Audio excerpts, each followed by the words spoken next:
Sean bienvenidos a nuestro tiempo de enseñanza. Es nuestro deseo que sus corazones sean animados, confrontados y fortalecidos por medio de la palabra de Dios. Recuerden tener Biblia y apuntes a la mano y sobre todo, corazones dispuestos a oír la voz de Dios. Regresamos en este tiempo a nuestro estudio en la preciosa palabra de Dios en el Evangelio según San Marcos. Vamos a estar continuando el estudio que iniciamos hace una semana, Marcos capítulo 6, la parte B del versículo, hasta el versículo 13, y luego leeremos los versículos 30 y 31. Esta porción registra la comisión de los 12 a esta misión a corto plazo. Deben ir, regresar, reportar. Dijimos que esta es la primera ocasión en que son enviados, que esto muestra un cambio en el ministerio del Señor Jesús y les ha enviado revistiéndoles de autoridad y poder sobre la enfermedad, los demonios y aún sobre la muerte. Leamos el pasaje. Y recorrió las aldeas de alrededor enseñando. Entonces llamó a los 12 y comenzó a enviarlos de 2 en 2, dándoles autoridad sobre los espíritus inmundos. Y les ordenó que no llevaran nada para el camino, sino solo un bordón, ni pan, ni alforja, ni dinero en el cinto, sino calzados con sandalias. No lleven 2 túnicas, les dijo, y donde quiera que entren a una casa, quédense allí hasta que salgan de la población.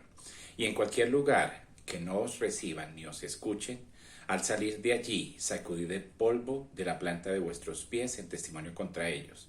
Y saliendo, predicaban que todos se arrepintieran. Y echaban fuera muchos demonios y ungían con aceite a muchos enfermos y los sanaban.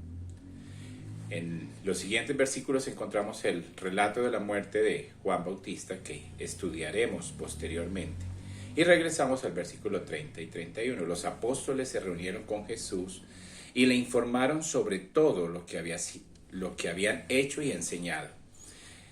Y él les dijo: venid, apartaos de los demás a un lugar solitario y descansad un poco. Porque había muchos que iban y venían y ellos no tenían tiempo ni siquiera de comer. En ocasiones nos preguntamos, ¿qué haría Jesús? ¿O cómo haría Jesús algo que nosotros debemos empezar a implementar o hacer? Y en este pasaje encontramos la estrategia del Señor para un ministerio eficaz. Reconocemos que Jesús todo lo hizo perfectamente. Y aclaro que aprendemos mucho de Él y de aquellos que le siguieron. Al igual que estos 12, también nosotros hemos sido comisionados por Cristo, aunque es verdad que ellos recibieron una condición singular para hacer todas estas señales poderosas. Nosotros tenemos un mensaje prescrito por Él. Debemos ver a la iglesia como representante de Jesús en la tierra, y eso fue lo que fueron estos 12, sus representantes en la región de Galilea.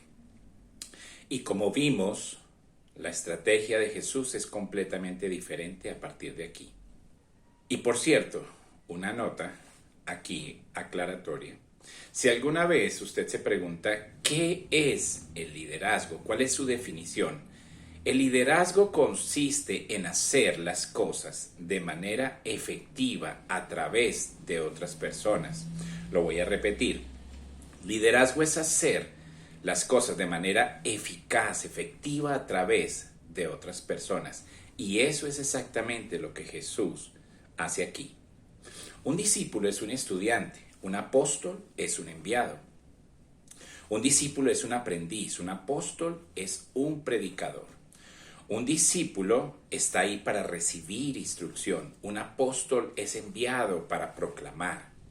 Es hora de que vayan. Han estado en este proceso de entrenamiento entre 18 y 21 meses intensivo, 7-24. Conocen el mensaje, saben cómo entregarlo, Han visto a Jesús hacerlo una y otra vez y es hora de salir en su primera misión a corto plazo. Y esta es una buena estrategia. Todos somos capaces de reconocer la bondad, de entrenar, de dar capacitación a una persona y luego enviarlo para que ponga en práctica lo que ha aprendido. Pero recordemos, la comisión final para los 12 será al final de su ministerio, luego de su muerte y resurrección. Cuando el mensaje esté completo, entonces serán enviados permanentemente al mundo. Esta es su primera misión a corto plazo. No van a ir lejos y no por mucho tiempo. Y al ver esta misión y la misión final, permanentemente tienen en común que les dio el mensaje y les revistió de autoridad para certificar este mensaje. Recuerde que están en este ambiente lleno de predicadores de todo tipo de dioses. ¿Cómo sabrán cuál es el que ha sido enviado verdaderamente por Dios? Por las señales milagrosas. Recuerden que esta comisión es un juicio.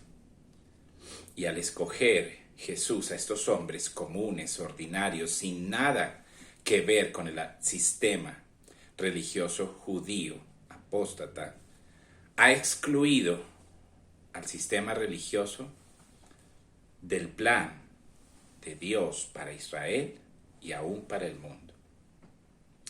Esto marca el inicio de la responsabilidad que va a ser delegada durante la época del reino y se extiende hasta nosotros, hasta el liderazgo de la iglesia y aún para los que estamos en la tarea de proclamar en el presente. Es una variedad de hombres bastante simples, ordinarios y sin importancia en lo que se refiere a el sistema religioso. El Señor, reitero, ha emitido su juicio contra la religión judía. Y además, recordemos, hubo 12 de ellos, porque hay 12 tribus. Eso no es una casualidad. Esto es la nueva nación de Dios, el nuevo Israel. Ellos son representantes del Israel verdadero de Dios, el pueblo que el Señor está formando. Y estos 12 van a gobernar durante el milenio a una tribu, cada uno. Asumen estos 12 esta responsabilidad permanente de liderazgo espiritual. Según Efesios 2:20 dice que ellos se constituyeron en el cimiento de la iglesia. Y así, de esta manera, Jesús rechazó al judaísmo de su época, el cual nunca trajo salvación a nadie y aún así es en la actualidad. Continúan en su rechazo de Cristo y recordemos que es imposible que alguien vaya al cielo a menos que sea a través de Jesús. Dijimos que este pasaje describe, nos da los rasgos de un mensajero fiel. En primer lugar, el mensajero fiel proclama el mensaje. En Lucas 9:2 y Mateo 10 vamos a encontrar en estos dos pasajes paralelos la manera de enriquecer este estudio. En Lucas 9:2 dice, y los envió a proclamar el reino de Dios.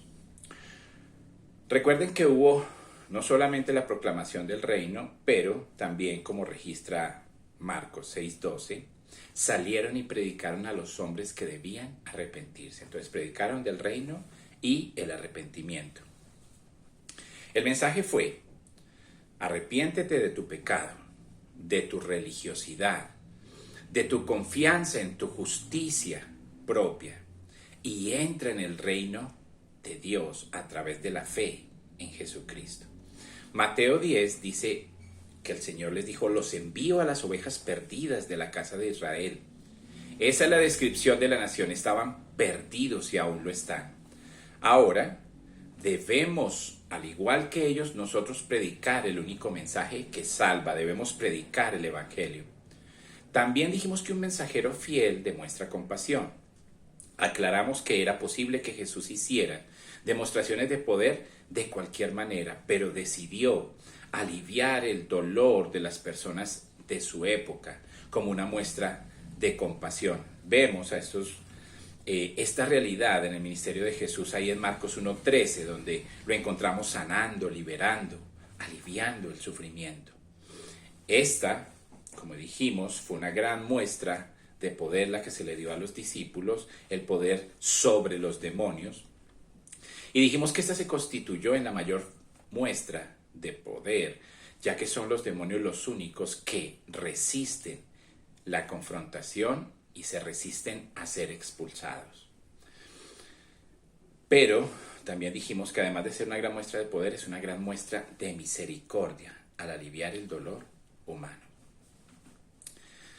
Nosotros, como enviados del Señor, no tenemos el poder para hacer cosas así, pero entendemos que Dios sigue sanando el día de hoy soberanamente, aún sana incrédulos. Eso lo podemos entender.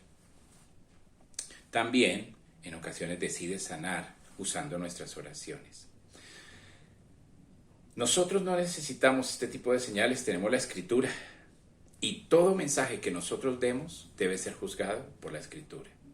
Nuestro mensaje incluye la promesa de un cielo eterno donde todos seremos sanos totalmente, sin dolor causado por la muerte y disfrutando del amor, la presencia de Dios por la eternidad.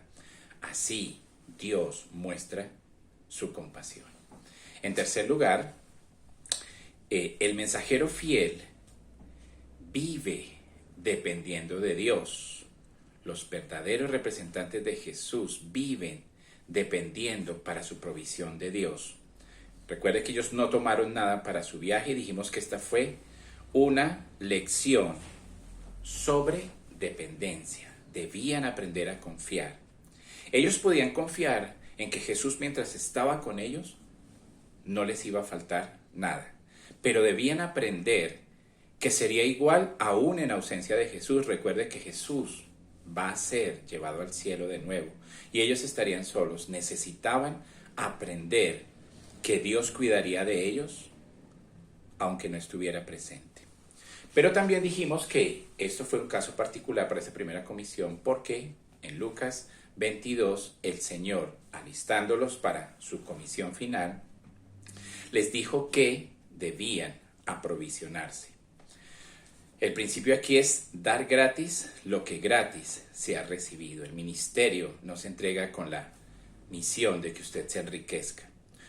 De otro lado está la realidad de que el obrero es digno de su salario y el que se dedica a predicar el Evangelio debe vivir del Evangelio, debe ser sostenido por el pueblo al que él sirve. Y regresaron y dieron su informe. En ese informe ellos verificaron, corroboraron que nada les faltó. Si usted va a ser un representante fiel del Señor Jesús, debe aprender a vivir en dependencia. En cuarto lugar, demostraron satisfacción. Entendemos claramente que estos falsos sanadores no pueden curar a nadie aunque ellos digan que sí. Y la realidad es que son muy ricos. Puede ser que ellos realicen alguna sanidad, démosles el beneficio de que sea así. Pero si no predican el mensaje de Dios, entonces el poder con que hace esa sanidad no proviene de Dios. Le pregunto algo, ¿por qué Dios estaría en certificar un mensaje diferente al que Él nos dio? Estos falsos reciben dinero a caudales y dijimos que es debido a que se aprovechan del desespero de una persona que está enferma que hará lo que esté a su alcance para ser sano. Por otro lado, estos 12 reciben verdaderamente este poder de sanar, liberar, aún de resucitar.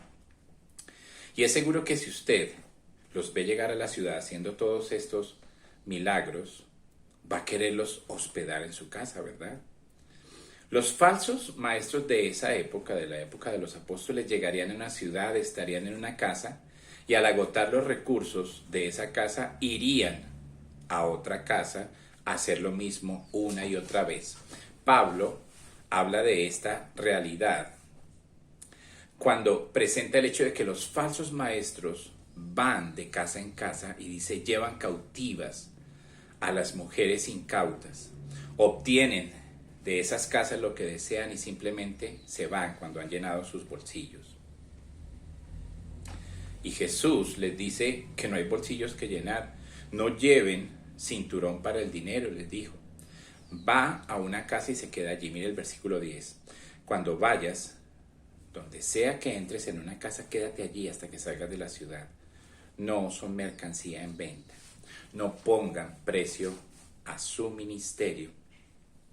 Y recuerden, ellos tenían todo este potencial para corromperse porque tenían este poder. Yo creo que en toda esta comisión hay uno que la está pasando mal. ¿No se les ocurre quién? Judas. No van a llevar bolsa para el dinero y él está acostumbrado a meter su mano en la bolsa para robar. El énfasis en esta instrucción es el contentamiento. No debe poner precio a su ministerio, no debe venderse al mejor postor.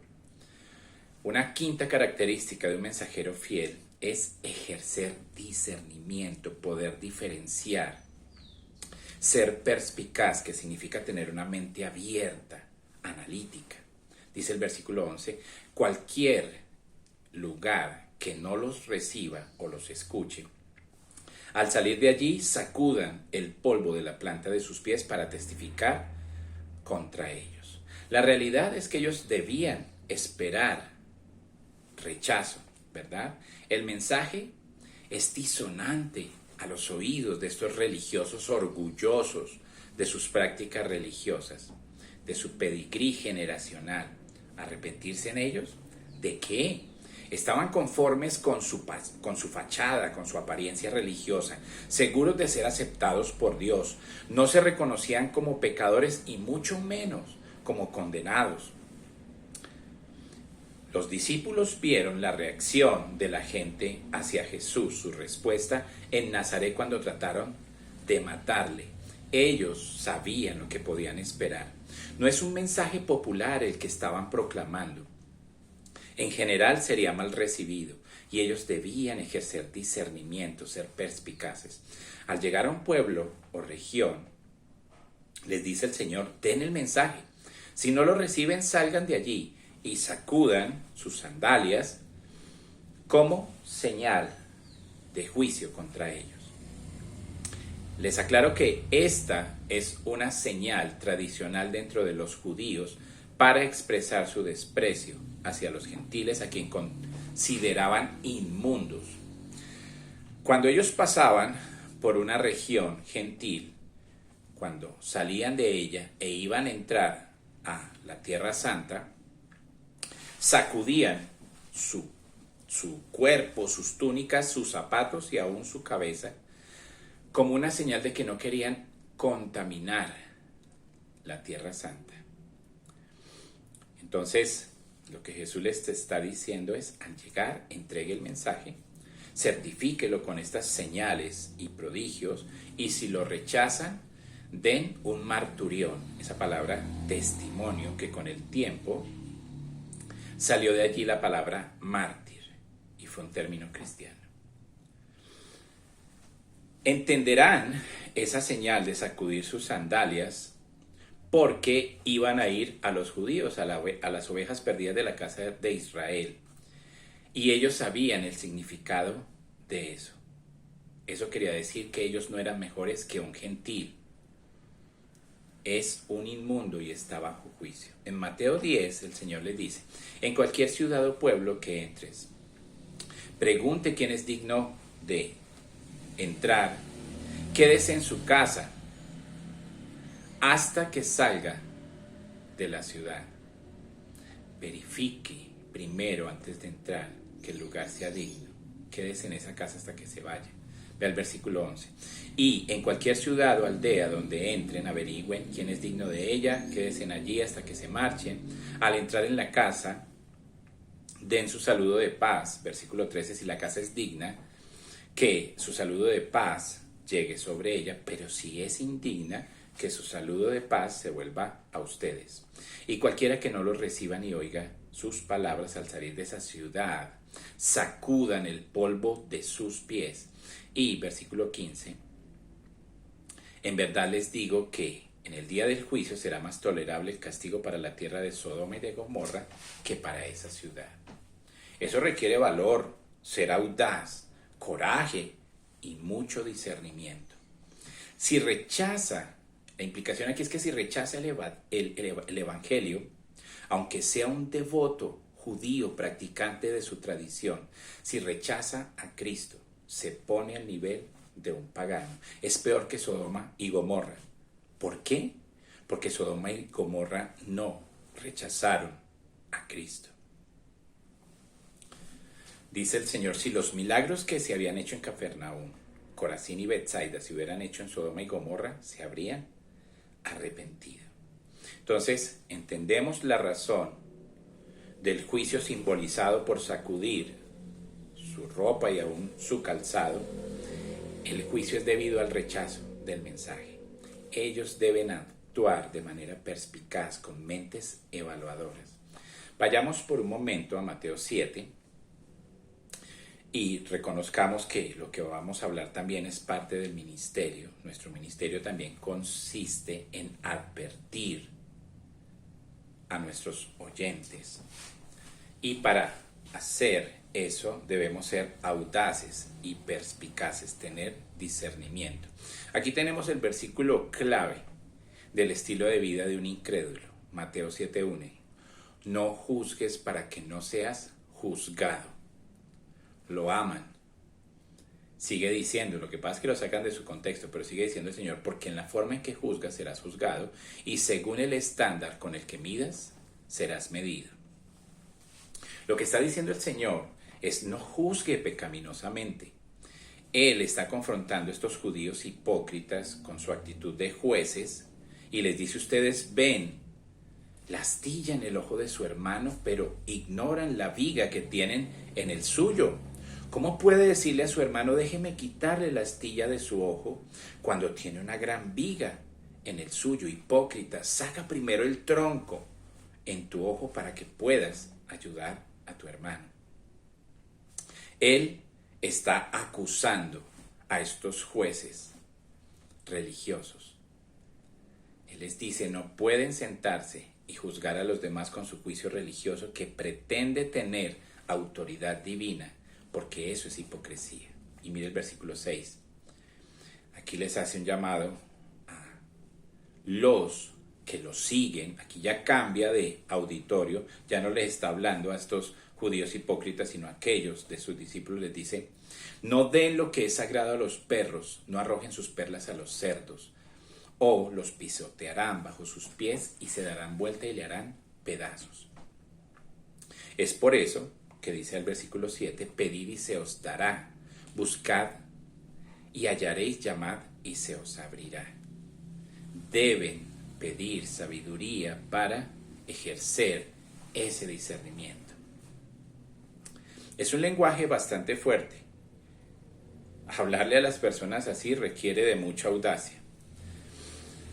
Decirles a ellos que están actuando peor que perros o cerdos era algo grave. Para nosotros un perro el día de hoy es una linda mascota, pero no era así en aquella época. Andaban en jaurías, eran peligrosos, transmitían enfermedades y en general eran rechazados. Los cerdos no se diferenciaban mucho, eran animales carroñeros generalmente y eran peligrosos. Entonces debemos comprender la figura de que si usted va y les proclama el mensaje y ellos actúan como un perro o como un cerdo que no aprecian lo bueno que se les está dando, no les dé más. Deténgase, no debe seguir dándoles las cosas preciosas a los que no lo aprecian. Si usted mira, Pedro en segunda de Pedro 2, habla de los falsos maestros y de las personas que los siguen como perros que vuelven a lamer su vómito. Regresemos a Marcos 6. Entonces, en esta porción el mensaje es: ejerza discernimiento, tenga una mente perspicaz, una mente abierta para evaluar. Identifique el rechazo, llámelo como es y haga este juicio visual que ellos pueden entender. Sacudan sus sandalias en señal de juicio como testimonio ante ellos y váyase. Tenemos una ilustración de eso ahí en Hechos 18:15, donde dice Silas y Timoteo. Hechos 18:5. Silas y Timoteo descendieron a de Macedonia, y Pablo se dedicó por completo a la palabra, testificando solemnemente a los judíos que Jesús era el Cristo. Aquí Pablo está en Corinto, en la sinagoga de los judíos, y cuando resistieron y blasfemaron, él sacudió sus vestiduras y les dijo: su sangre sea sobre sus cabezas. Entonces tenemos esta realidad: todos somos predicadores de juicio. No es a nosotros a quien rechazan, es a Dios y a su mensaje. Para ser un mensajero eficaz de Cristo, debe predicar el mensaje de la salvación, demostrar compasión, vivir dependientemente de Dios, alegre con lo que Él le provee, debe discernir y proclamar el juicio que viene por el rechazo del mensaje. En sexto lugar, estos discípulos fueron obedientes. Si usted mira los versículos 12 y 13, dice que ellos salieron y predicaron que los hombres debían arrepentirse y estaban expulsando muchos demonios y ungían con aceite a muchos enfermos y los sanaban. Hicieron exactamente lo que Jesús les dijo que hicieran. Predicaron, sanaron, liberaron. Eso era lo que se suponía que ellos debían hacer y lo hicieron. Humanamente, al evaluarlos, eran un grupo ridículo. No tenían sino debilidad.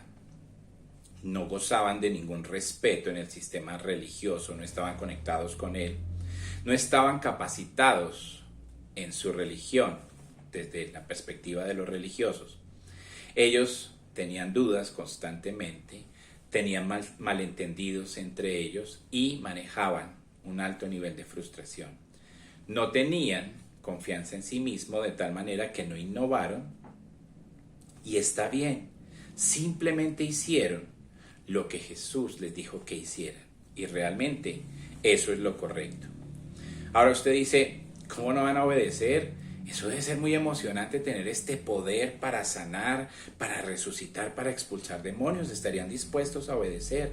Pero si miramos en Mateo capítulo 10, que es el paralelo, registra y nos da una amplitud de la situación, vamos a notar que había un grado de dificultad, un peligro presente en esta comisión.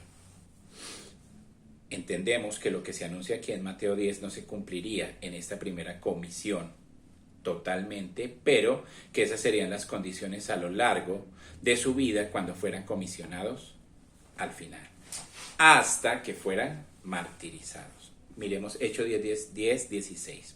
He aquí que los envío como ovejas en medio de lobos. Dijimos que esta es la misma primer comisión. Sea astuto como serpiente e inocente como paloma. Pero cuidado con los hombres. Eso es bastante útil, ¿no? Cuidado con los hombres. Los entregarán a sus tribunales, los azotarán en sus sinagogas.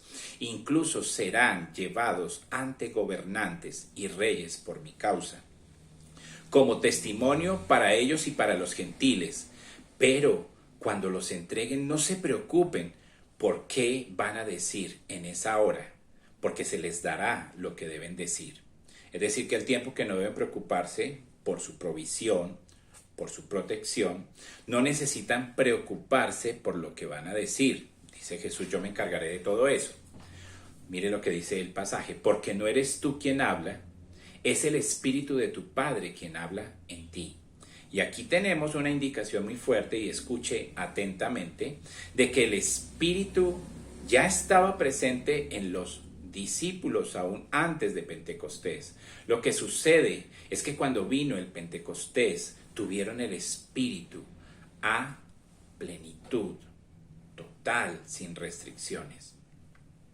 Y aquí está Jesús diciéndoles lo malo que se va a poner. Ellos van a regresar a sus regiones. Recuerde que la mayoría de ellos son galileos, van a regresar a la ciudad. 11 de 12 son galileos. Van a llegar donde los conocen. Y dice el Señor, y hermano traicionará a hermano hasta la muerte, y el padre a su hijo, y los hijos se levantarán contra los padres y harán que los maten. Serán odiados todos por causa de mi nombre, pero el que persevere hasta el fin, éste será salvo. Donde quieran que los persigan en una ciudad, huyan a la siguiente.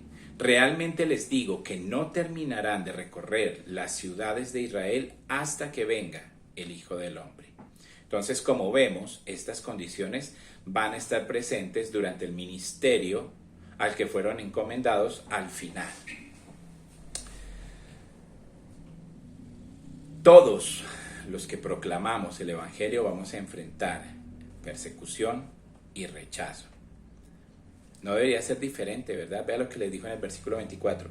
Un discípulo no es mayor que su maestro, un esclavo no está por encima de su señor. Si me llamaron Belcebú, mire el versículo 25, ¿cómo los van a llamar entonces a ustedes? Y así sigue, versículo 28. No teman a aquellos que pueden matar el cuerpo, no se preocupe. Y avanza más adelante, no se venden 2 gorriones por 1 centavo, sin embargo, ninguno de ellos caerá al suelo sin su padre. Los cabellos de su cabeza están contados, entonces no teman, ustedes valen mucho más que un gorrión. Estas realidades hicieron parte en este primer envío. Me imagino que algunos ya no están tan emocionados por ir, a pesar de que van a tener todos estos poderes, pero al ver la persecución que enfrentarían, eso cambia. Entonces, por eso es que es tan importante la obediencia que ellos mostraron a pesar de la adversidad, del rechazo y la oposición que enfrentarían. Aún así, ellos fueron. Marcos, si usted mira, enfatiza que predicaron el arrepentimiento. Arrepentirse es un mensaje que confronta. Si hubieran solamente tenido el encargo, como dice Lucas 9:2, de predicar del reino, tal vez los hubieran recibido. Pero debían confrontarlos con su necesidad de arrepentirse. Y aquí tenemos que hicieron algo que Jesús nunca hizo: ungir a los enfermos con aceite. Y eso es algo que está presente ahí en Santiago capítulo 5, y dice que alguien que está sufriendo debe llamar a los ancianos. Ellos llegan y los ancianos deben ungir con aceite a la persona. Entonces podemos concluir que en Oriente el aceite de oliva se usó con fines medicinales. Así lo usó el samaritano ahí en Lucas 10:34 con esta persona que sufría. Pero entre los judíos tiene una connotación diferente. El aceite de oliva simbolizó la presencia de Dios. Cada vez que alguien fue ungido fue símbolo de la presencia de Dios. Y Jesús no necesitó ungir a nadie con aceite como un símbolo, porque él mismo era la presencia de Dios. Pero en el caso de ellos, humanos, usaron el aceite como una señal de que el poder con el que estaban sanando provenía de Dios. De esa manera ellos le estaban dando la gloria a Dios mismo. Ellos obedecieron. Solo salga, vaya y haga lo que le he dicho. Eso es lo que nos dice Jesús. Predique el mensaje. Tenga compasión, dependa de Dios, esté satisfecho, use el discernimiento y solamente obedezca. No haga más ni menos. Y llegamos así a la séptima y última característica de un mensajero fiel, es que asumieron la responsabilidad. Cualquiera que sabe, que debe, cualquiera que es enviado entiende la responsabilidad de dar cuentas al que lo envió. Versículo 30, los apóstoles se reunieron con Jesús y le informaron todo lo que habían hecho y enseñado. A ellos se les dijo que debían hacer 2 cosas: proclamar y demostrar el poder. Entonces ellos cuando regresan les dicen lo que hicieron. Esto es lo que predicamos y esto es lo que sucedió a través del poder que nos fue delegado. Eso se ve más claramente ahí en Mateo 10. La realidad salieron 12, regresaron 12 completicos. Este es entonces el reconocimiento formal de estos 12 como los proclamadores del reino. Y regresaron como fueron enviados, en pares. Solo vinieron y dieron cuentas. Esto es algo importante. En Hebreos 13, 17, dice que nosotros los ancianos debemos cuidar de las personas como quienes deben dar cuentas a Dios. Eso es mayordomía. Y recuerde que Pablo dijo que lo que más deseaba él era agradar a Dios. Ese es un estándar bastante alto, agradar a Dios. Y creo que ninguna de estas parejas quería defraudar a su Señor. Regresaron con sus victorias y sus rechazos. Creo que ninguno desconoció delante del Señor que fracasaron, pero también sus éxitos. Ellos fueron responsables no solo con Dios, sino responsables con ellos mismos. Y aquí tenemos una vista previa de la iglesia donde trabajamos juntos y somos responsables unos a otros, pero nuestra principal responsabilidad es con el Señor. Esta responsabilidad mutua nos ayuda a mantener el estándar en el servicio a Dios. Cuando ellos regresaron, estoy seguro de que Jesús los reunió y les dijo: muchachos, tengo algo que contarles. Durante su ausencia, Juan Bautista perdió la cabeza, fue decapitado. Pero ustedes tienen la suya en su lugar, ¿verdad? Eso quiere decir que yo los protegí. Y la realidad es que los voy a proteger hasta que terminen la misión. Cuando acaben, entonces serán llevados a casa.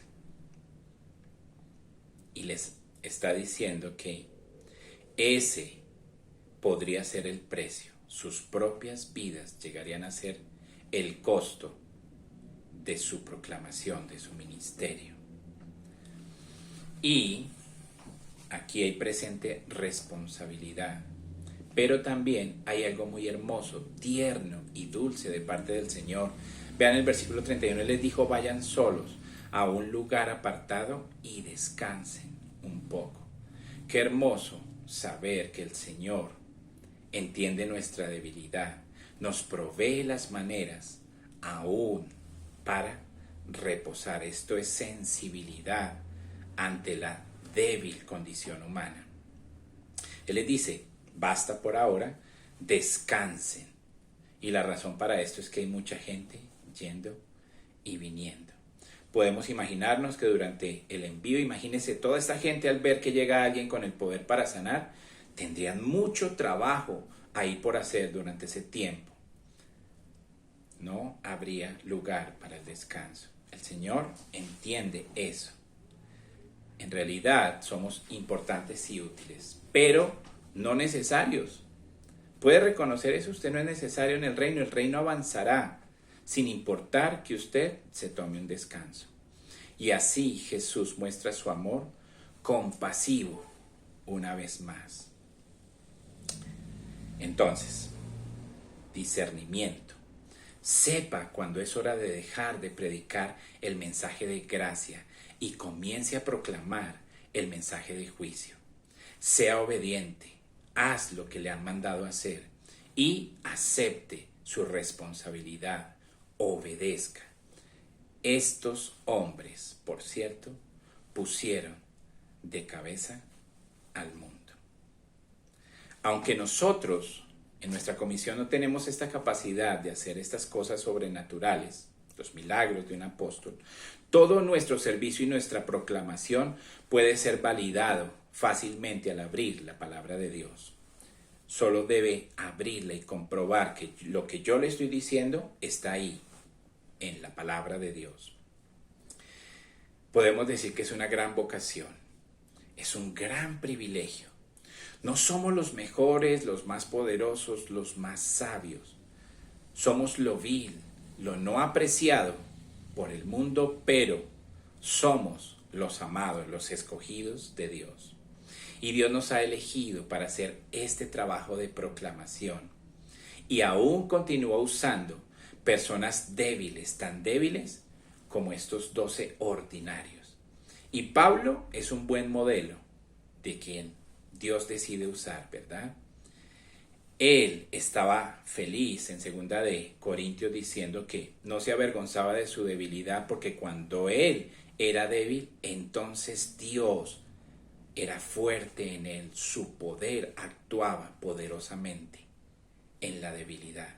Por eso es que ser débil, hermanos, si usted dice, no, es que yo no puedo hacer este encargo, eso es lo que Dios necesita que usted reconozca para enviar su poder a su vida y ser una herramienta útil en sus manos.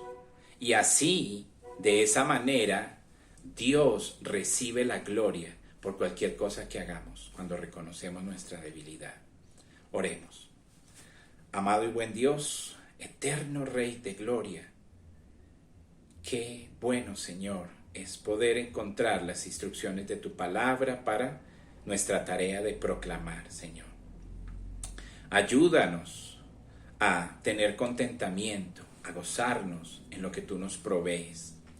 Ayúdanos, buen Dios, a ejercer discernimiento y a tener valentía para declarar el juicio que espera a todo aquel que rechaza el mensaje de Cristo. Ayúdanos a ser obedientes, Señor, al momento de entender nuestra responsabilidad, Dios. Ayúdanos a no evadir nuestra responsabilidad. Danos, Señor, diligencia para obedecerte y cumplir con el encargo. Tenemos, Señor, lo que necesitamos. Tú dijiste, pero recibiréis poder cuando venga sobre vosotros el Espíritu Santo. Y todo verdadero creyente ha recibido el Espíritu Santo al momento de creer, ha recibido toda la plenitud del poder necesario para ser un testigo eficaz. Ayúdanos, Dios, en el momento de entender estas realidades y ayúdanos a ser esforzados y valientes.